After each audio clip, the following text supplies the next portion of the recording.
창세기 4장과 5장을 통해서 하나님께서는 두 후손의 족보를 대조하고 계십니다.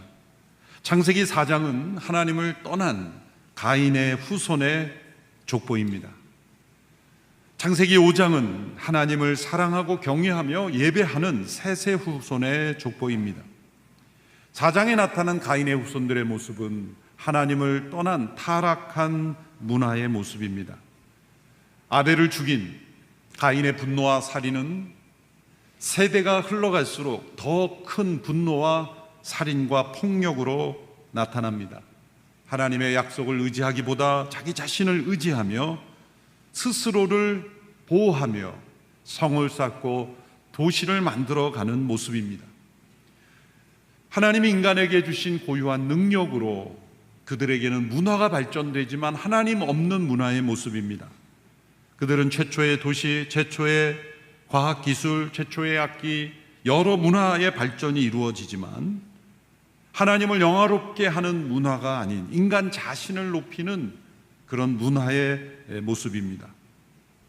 반면 창세기 5장에 나타난 셋의 족보에는 하나님께서 이루어 가시는 구원의 역사의 통로가 되는 족보를 설명하고 있습니다. 창세기 3장 15절에 약속하신 여자의 후손을 통해 하나님께서 어떤 구원을 이루실 것인가를 보여주면서 장차 새로운 인류의 시조가 될 노아까지 소개하고 있습니다.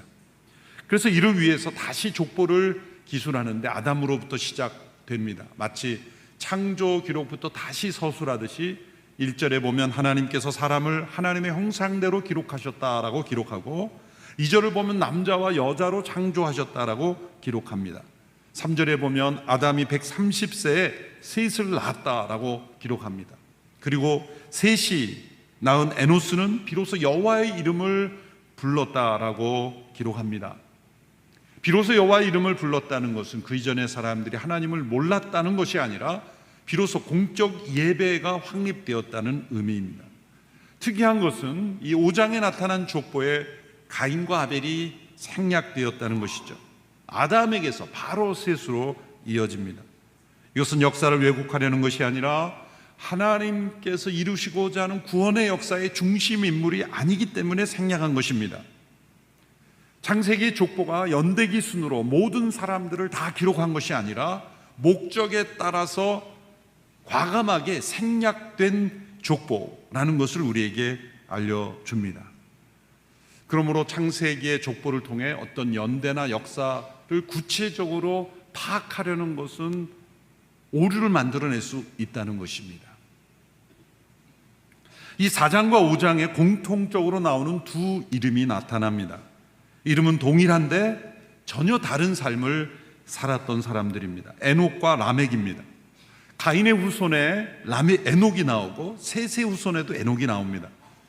그런데 가인의 아들 에녹은 아버지 가인같이 하나님의 임재를 떠나 자기 중심적인 삶을 삽니다. 셋의 후손 에녹은 하나님의 임재 가운데 하나님과 동행하는 삶을 살았습니다. 또 한편의 이름은 라멕입니다. 가인의 후손에도 라멕이 나오고 셋의 후손 중에서도 라멕이 나옵니다. 가인의 후손 라멕은 살인적이고 폭력적인 사람입니다. 그가 얼마나 폭력적이었는가는 자신의 아내들에게 한 말에서 나옵니다. 아내들이라고 했죠.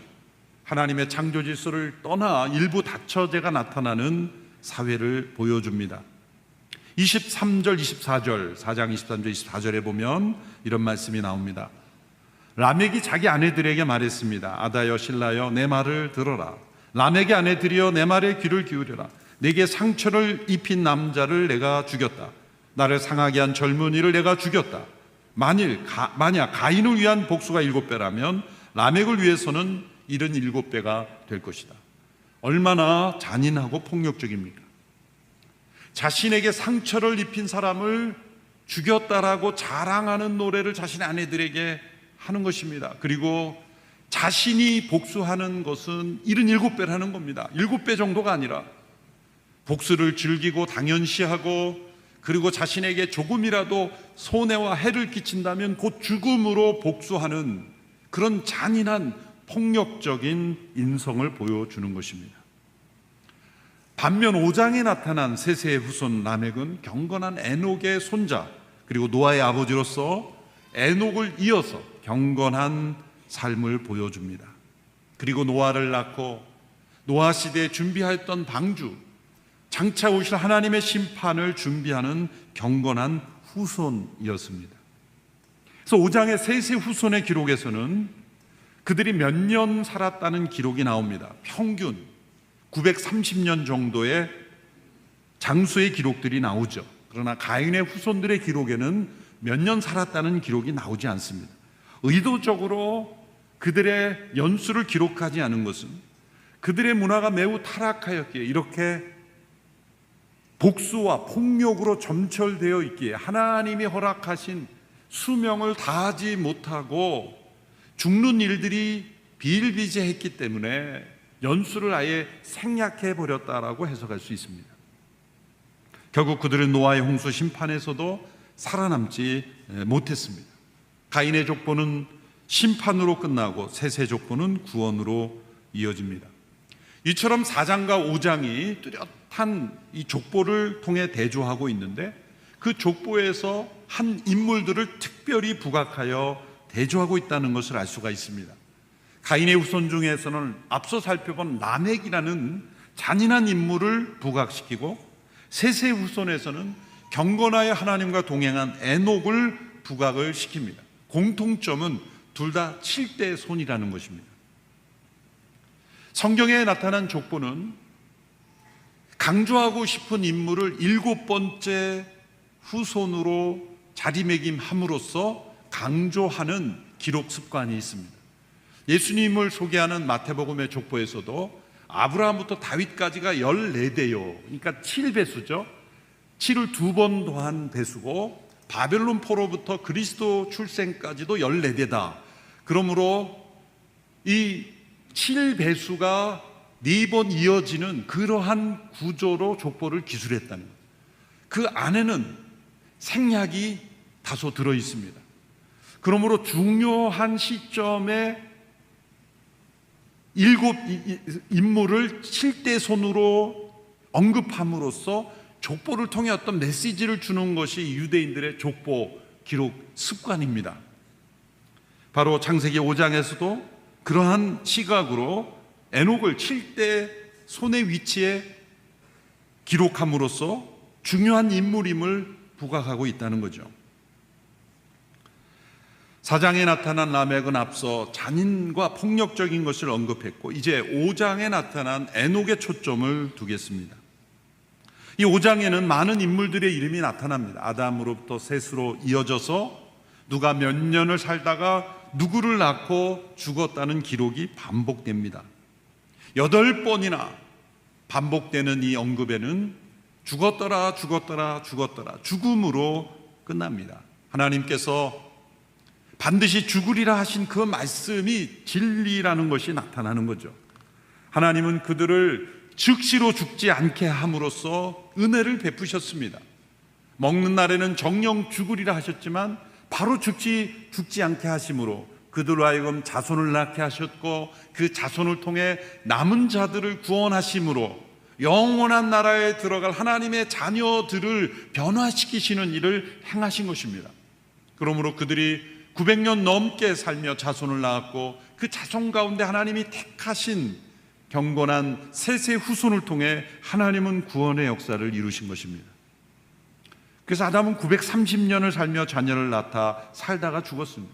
셋은 912년, 에노스는 905년, 게나는 910년 이렇게 흘러가다가 무드셀라는 가장 긴 969년을 살았습니다. 그런데 각 세대마다 한 사람씩 나오죠. 그것은 독자들만 있었다는 게 아니죠. 아담이 930년 동안 살며 자녀를 낳았어요. 그러므로 아담과 가인, 죽은 아벨, 셋만 있는 게 아닙니다. 가인과 아벨 세 자녀만 있는 것이 아니라 많은 자녀들이 있는데 그 중에 대표적인 자녀들만 언급한 것이 창세기의 기록이죠. 셋도 에노스만 낳은 것이 아니라 많은 자녀를 낳았는데 에노스라는 대표적인 인물을 언급한 것입니다. 이들이 장남인지 아니면 대표적인 족장인지 그것은 알 길이 없습니다.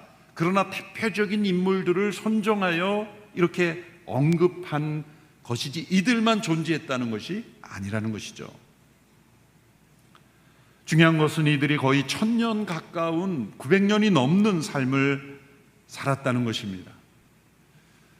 홍수 심판 이전의 지구의 상태는 오늘 우리가 살고 있는 지구와 완전히 다른 상태였다는 겁니다. 900년 가까이 살 수 있었던 것은 인간의 질병을 일으키는 어떤 돌연변이나 또 인간의 수명을 단축시키는 자연 환경이 현저히 없었기에, 비록 인간의 타락으로 땅이 가시 엉겅퀴를 내지만 인간의 수명에 직접적인 영향을 미치는 그러한 해로운 요소가 거의 없었기에 이런 수명이 가능했다는 겁니다.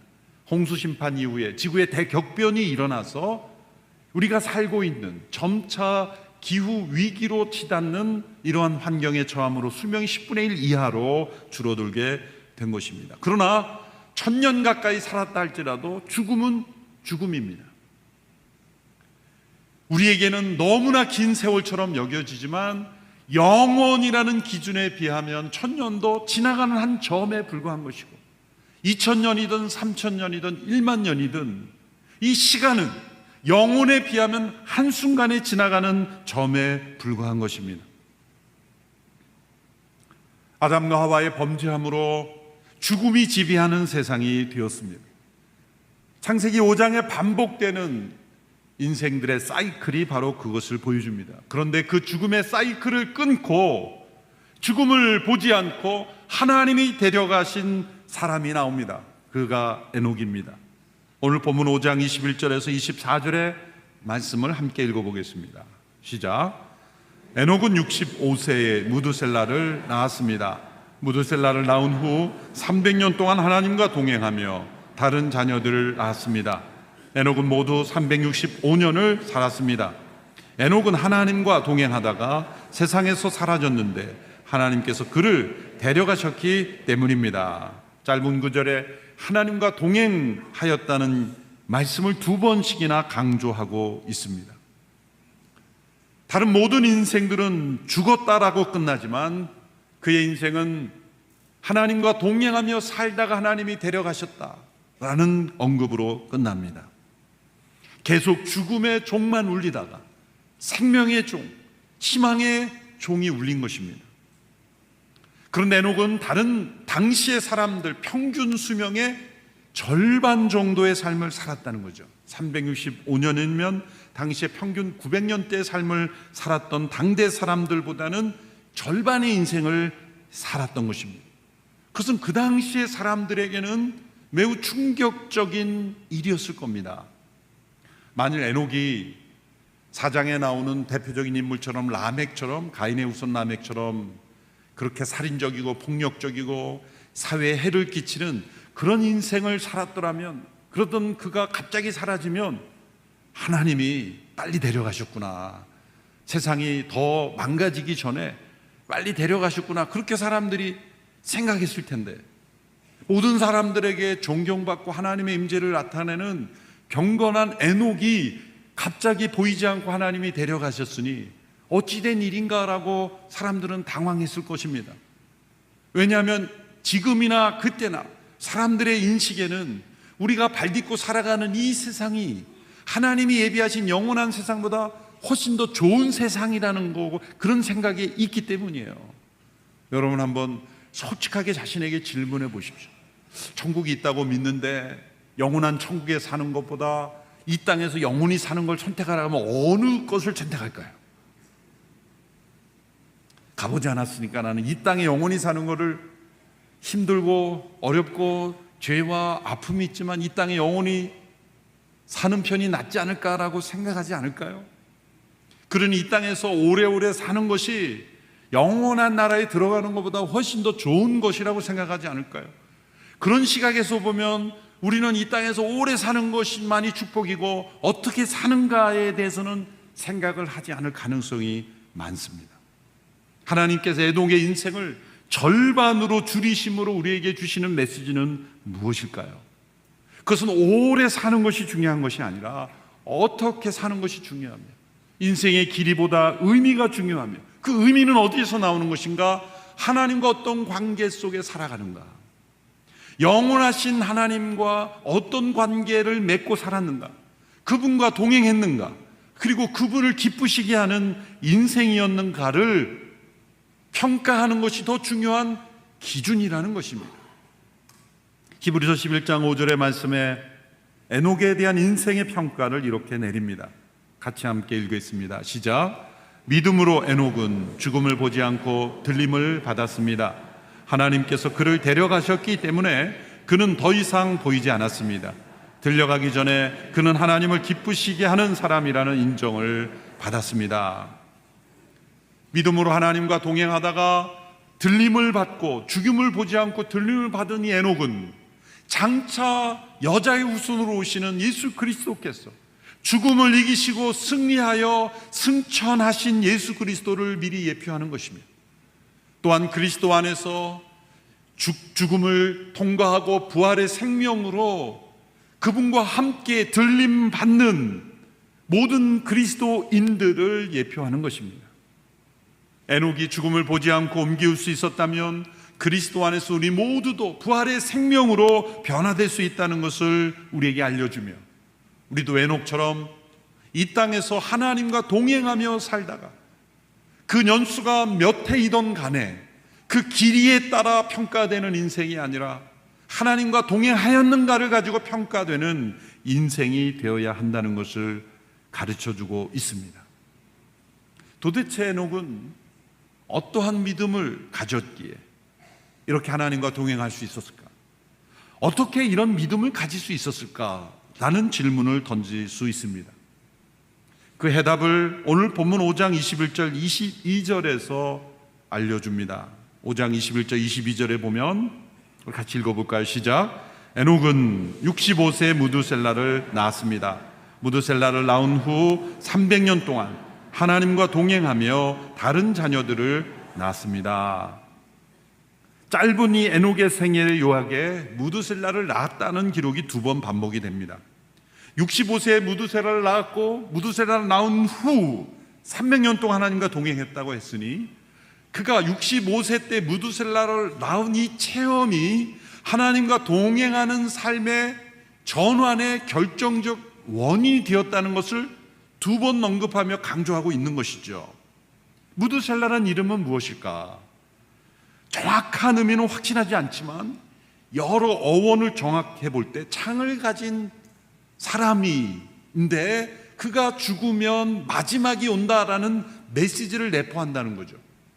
창을 가진 사람은 파수꾼일 수도 있고 어떤 무기를 가진 최고 권위자일 수도 있는데 그가 죽으면 마지막이 온다라는 메시지를 내포하는 것으로 해석할 수 있습니다. 실제로 에녹이 무두셀라를 낳은 이후에 어떠한 삶을 살았는가에 대한 힌트가 유다서, 신약의 유다서 14절 15절에 나옵니다. 제가 읽어보겠습니다. 아담의 7대손 에녹도 7대손이라는 강조하죠. 이들에 대해 이렇게 예언했습니다. 보라, 주께서 그의 수많은 성도들과 함께 임하셨으니 이는 모든 사람을 심판하시고 그들의 경건하지 않게 행한 모든 불경건한 행실과 경건하지 않은 죄인들이 주를 대적해 말한 모든 모욕적 언사들을 책망하시려는 것이다. 아담의 7대손 에녹이 예언했다는 것입니다. 무엇을 예언했는가? 심판을 예언했다는 겁니다. 사람들의 불경건함에 대하여 하나님께서 심판하실 것을 에녹이 예언했다는 겁니다. 그러므로 무두셀라를 낳은 것은 하나님의 심판의 계시를 받은 사건이고 그 이후에 그는 하나님과 조용히 동행한 것만이 아니라 하나님의 심판이 임했다는 걸 사람들에게 전하는 예언자의 삶을 살았다는 겁니다. 누가 하나님과 동행하는 삶을 살까요? 역사의 마지막을 아는 사람입니다. 미래를 아는 사람입니다. 역사에 대한 하나님의 심판이 있다는 것을 믿는 사람은 하나님과 동행하며 삽니다. 동행이란 뜻을 맞추는 것입니다. 나의 뜻에 하나님을 맞추는 것이 아니라 하나님의 뜻에 나의 뜻을 맞추는 사람입니다. 하나님의 의지에, 하나님의 생각에 나의 생각과 의지를 맞출 때 동행이 일어납니다. 역사를 창조하신, 시작하신 하나님께서 역사를 심판하실 것을 아는 사람은 그 하나님의 초점을 맞추어 하나님의 뜻을 따라 동행합니다. 에녹이 그러한 삶을 살았다는 것입니다. 오늘 우리가 왜 예수님을 믿어야 하고 왜 믿습니까? 그것은 다른 사람보다 보다 더 나은 교양인, 문화인, 종교인, 더 나은 시민이 되기 위해서가 아닙니다. 이 세상에 내려진 하나님의 심판으로부터 건짐받기 위해서입니다. 하나님의 심판은 예수님을 믿지 않는 사람들은 괘씸해서 심판하고, 믿는 사람은 좋은 사람이니까 봐주는 그런 게 아닙니다. 모든 사람에게, 그리고 모든 세상에 하나님의 심판은 내려져 있습니다. 하나님의 진노와 심판은 결정되어 있습니다. 그런데 하나님은 그 심판 가운데 구원하실 길을 우리에게 알려주셨고, 그 길은 예수 그리스도이며, 그분을 믿는 따르는 자들은 구원의 길로 심판으로부터 건짐받게 되는 것입니다. 그러므로 예수님 믿는 사람은 심판을 받지 않고 안 믿었기 때문에 심판받는 게 아니라 모든 사람이 심판을 받게 되어 있는데 그 심판으로부터 건짐받는 길을 받아들이는 것입니다. 그러므로 에녹의 때에도 하나님의 심판이 정해져 있는데 그 심판으로부터 피할 수 있는 길을 하나님이 계시하셨는데, 에녹은 그것을 알기에 그 길로 갔고 사람들에게 알려졌지만 사람들은 받아들이지 않았던 것입니다. 그러므로 에녹의 삶은 오늘 이 시대 우리의 삶, 믿음의 삶을 미리 예표하는 것입니다. 오늘 이 시대 세상도 하나님의 심판이 내려져 있습니다. 하나님의 예수님이 오신 것은 이 심판으로부터 우리를 구원하시는 분으로 오시는 겁니다. 구원이란 무엇으로부터의 구원이죠? 무엇으로부터의 구원입니까? 죽음과 심판으로부터의 구원인 것이죠. 이 하나님의 심판을 믿지 않는 사람들은 자신이 구원받아야 될 이유가 없기에 예수님을 믿지 않는 것입니다. 하나님의 심판이 임박하였습니다. 어제도 우리나라에서 지진이 일어났죠. 지진의 안전지대가 아니라는 것을 확실히 보여주고 있습니다. 예수님이 종말을 말씀하실 때 지진을 말씀하셨지 않습니까? 전쟁을 말씀하셨지 않습니까? 예수님이 당시에 지진을 측정하는 어떤 데이터 기술을 가지고 앞으로 지진이 많이 발생할 것이라고 예측한 것입니까? 어떻게 예수님 당시에 지진 측정기가 없었던 그 시대에 예수님이 지진이 앞으로 많이 일어날 것을 말씀하셨단 말입니까? 요 한 구절만 해도 예수님은 하나님의 아들이십니다. 요 한 구절만 봐도 도처의 기근과 전염병, 그리고 지진이 많이 일어날 것을 예수님 말씀하셨고, 이것은 말세의 징조의 시작이라고 말합니다. 시작일 뿐이다. 앞으로 우리가 살아가는 이 세상은 갈수록 더 심각한 재난과 위기가 처할 것입니다. 그렇다고 이 세상을 포기하라는 것이 아닙니다. 기후환경의 위기를 극복하기에 최선의 노력을 다해야 됩니다. 그러나 이 지구를 우리가 다시 살릴 수는 없어요. 이 지구는 멸망을 향해 가고 있습니다. 성경의 예언입니다. 구약의 성경의 모든 예언이 그대로 이루어진 것처럼 예수 그리스도께서 오셔서 장차 임할 진노와 심판을 말씀하셨고 구원의 길을 말씀하신 거죠. 임박한 하나님의 진노와 심판, 다시는 물로 심판하지 않을 것이라 하셨는데 남아있는 것은 불의 심판입니다. 곳곳에 뜨거워져서 자연 발화로 산불이 일어나고 곳곳에 불이 징조가 많아지는 것은 우리에게 매우 불길한 소식이죠. 그러나 하나님의 말씀은 이 세상은 심판 앞에 처해 있다고 말씀하고 있어요. 하나님의 인내의 시간의 문제입니다. 에녹은 그 당시에 하나님의 심판의 계시를 받아들이며 회개하며 각성하며 하나님과 동행했지, 오늘 이 시대에도 우리가 하나님의 심판 앞에서 깨어서 하나님과 동행해야 하는 것입니다. 심판을 믿지 않으면 가인의 계열에 서게 되는 것입니다.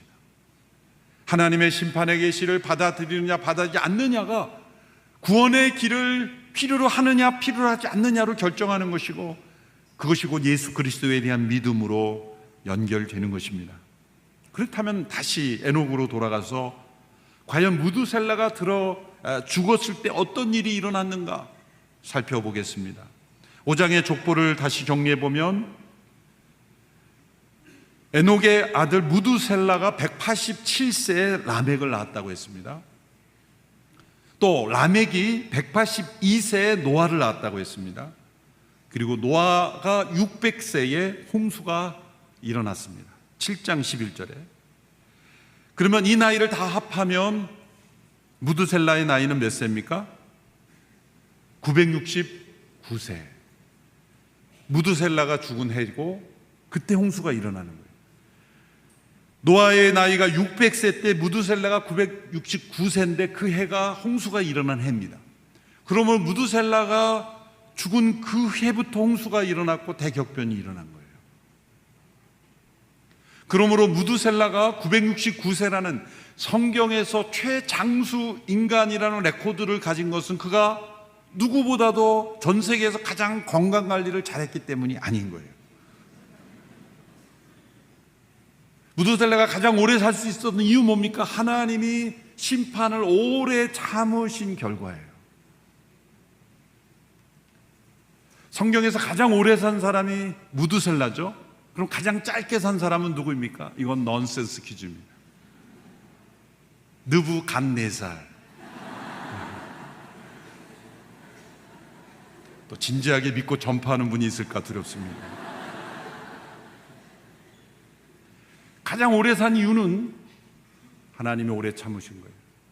그러니까 노아의 홍수는 노아 때 하나님이 내가 심판할 것이니 방주를 급히 만들어라. 노아 때 처음 심판의 계시를 수납된 게 아니라 4대 할아버지인 에녹부터 무두셀라, 라멕, 노아에 이르기까지 이 4세대가 969년의 세대 동안 하나님은 이 가문의 심판을 계시하셨고 에녹만이 아니라 무두셀라, 라멕, 노아 4세대가 하나님의 심판을 당대에 예언하는 가문이 되었던 거예요. 그러나 사람들은 외면했죠. 하나님은 천년을 하루처럼 참으시며 인내하시며 하나님의 심판을 유보하십니다. 즉시로 흥분하여 쓸어보시는 하나님이 아니십니다. 심판하시기로 작정하셨지만 천년 가까운 세월을 인내하시며 돌이키기를 원하시며 돌이키면 또 용납하시며 용서하시는 건 하나님. 예수님이 오신 직후에 100년 승천하신 이후에 100년 200년도 되지 않아 왜 예수님이 다시 오시지 않습니까? 예수님이 다시 오시는 날은 최후의 심판이 이루어지는 날인데 제자들은 아무것도 모르면서 그렇게 따졌죠. 오시지 않는 게 아니냐, 왜 안 오시냐. 주께는 천년이 하루 같고 하루가 천년 같으면 잊지 말라. 하나님의 시간 계산법은 천년이라는 긴 세월을 하루처럼 참으시는 인내의 하나님이시라는 거예요. 그러니까 예수님 오신 이후에 어느 정도 기간 지난 거예요? 이틀 좀 지난 거예요. 하나님은 그렇게 참으신 거예요. 2023년이니 예수님 승천하시니 이틀 조금 지난 거예요. 그러니까 하나님의 인내, 하나님께서 하루만 더 참아주자 그러면 3,000년이 될 수도 있는 거예요. 그러나 안 참으실 수도 있는 거죠. 그때와 길은 아무도 알지 못하고 오직 하나님만이 아시는 것입니다. 3,000년까지 참으실지 아니면 2,000년대에 끝내실지 아무도 모르는 거예요. 아무도 모르는 거예요. 그러나 중요한 것은 언제 심판이 오든지 심판에 이르지 아니하면 되는 것인데 심판을 믿지 않고 심판이 없으면 좋겠다라고 바라는 것은 어리석은 것입니다. 에녹과 무두셀라, 라멕, 노아에 이르는 이 4대의 가문 통해서 이 노아를 낳고 이름할 때 이렇게 5장 29절에 말씀하시죠. 그는 아들의 이름을 노아라 부르면서 여호와께서 저주하신 땅으로 인해 우리가 겪는 일과 우리 손의 수고로움으로부터 이 아들이 우리를 위로할 것이다 라고 말했습니다. 노아의 이름을 하나님의 위로하심으로 일컫는 이유가 무엇입니까? 하나님은 심판하시는 분일 뿐만 아니라 구원하시는 분이며 하나님은 저주하시는 분일 뿐만 아니라 위로하시는 하나님이시라는 것을 알려주기 원하시는 거예요. 하나님의 심판이 본심이 아니라 구원이 본심이며 회복이 본심이며 하나님의 위로와 소망이 하나님의 본래의 마음이라는 것을 노아라는 인물을 통해 알려주셨고 구원의 방주를 예비하심으로 깨닫게 하신 것입니다. 4장의 가인의 족보와 5장의 셋의 족보의 대조를 통해 하나님은 우리에게 선택하라고 말씀하십니다. 이 족보는 당대 그 시대만이 오늘 이 시대에도 쓰여지고 있습니다. 우리의 가문이 가인의 후손의 족보인가, 아니면 셋의 후손의 족보인가, 라멕과 같이 살인과 폭력으로 점철된 악행의 삶인가, 아니면 에녹과 같이 하나님과 동행하며 하나님의 뜻에 합당하게 순종하는 가문인가, 어떤 가문이 될 것인가를 택하라고 말씀하시는 것입니다. 우리 모두가 에녹처럼 하나님과 동행하는 믿음의 가문 되기를 축원합니다. 기도하겠습니다. 하나님 아버지, 하나님을 떠난 문명 속에 도취되어 얼마나 자신이 잔인하고 폭력적이고 그리고 악행을 행하고 있는지조차 알지 못하는 가인의 후예처럼 되지 않게 하옵소서.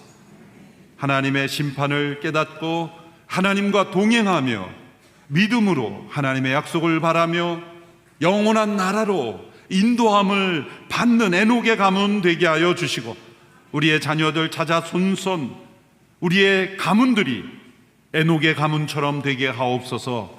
예수님의 이름으로 기도하옵나이다. 아멘. 다 같이 자리에 일어나셔서 함께 봉헌 찬양 올려드리겠습니다.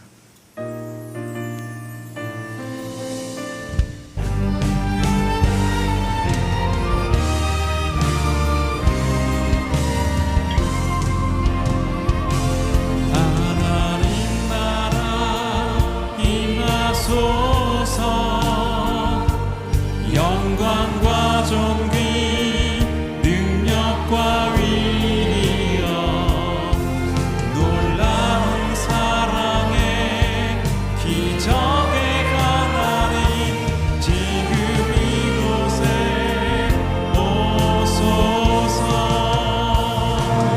하나님 나라 임하소서. 영광과 존귀 능력과 위엄 놀라운 사랑의 기적의 하나님 지금 이곳에 오소서. 주님의 높고 위대하신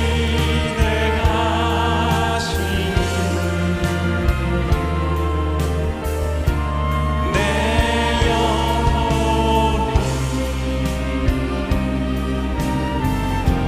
찬양하네.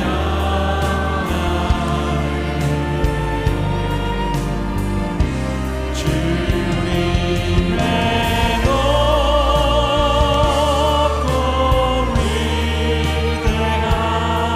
위대하신 내 영혼이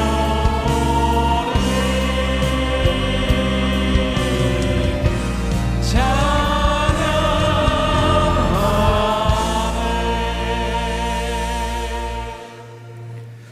사랑의 주님, 가인과 셋의 후손의 족보를 통해 이 악한 시대를 살아가는 저희에게 영적 교훈과 깨달음을 주심에 감사와 찬양을 올려드립니다.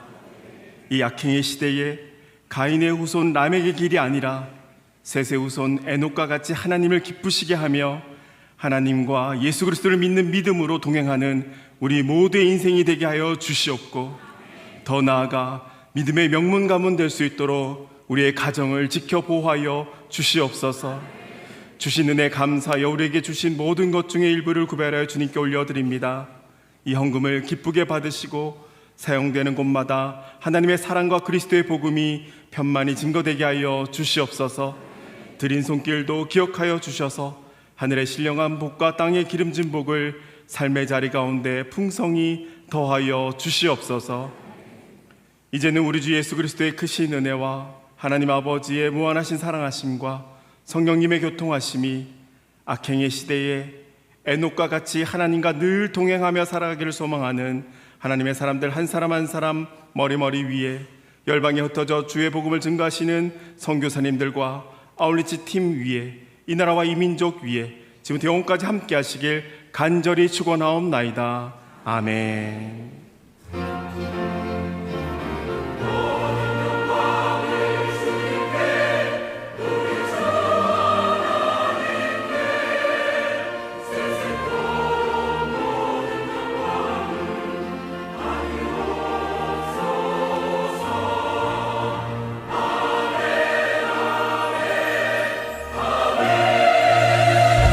살아계신 주님께 함께 찬양하겠습니다. 살아계신 주 나의 잠든 소망 걱정 근심 전혀 없네.